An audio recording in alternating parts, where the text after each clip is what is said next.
డైలాగా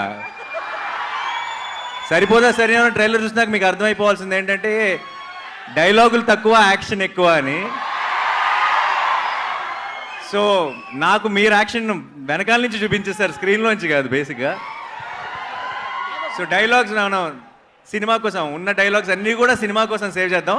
ప్రస్తుతానికి ఇప్పుడే విన్నారు కాబట్టి ఏదైనా డైలాగ్ చెప్పాల్సి వస్తే, నాకు కోపం వచ్చింది. నాకు కోపం వచ్చిందంటే వీళ్ళు నా మనుషులు, వాళ్ళ సమస్య నా సమస్య, అండ్ వాళ్ళ సంతోషం నా సంతోషం. సో అందుకే ఈరోజు ఇక్కడికి వచ్చాను మీ అందరితో సెలబ్రేట్ చేసుకోవడానికి. Thank you so much once again. కలుద్దాం, చాలా గట్టిగా కలుద్దాం. అండ్ ఈ సినిమాని ఎంజాయ్ చేస్తూనే సెలబ్రేట్ చేసుకుంటూనే ఉందాం ఇప్పటి నుంచి. Thank you.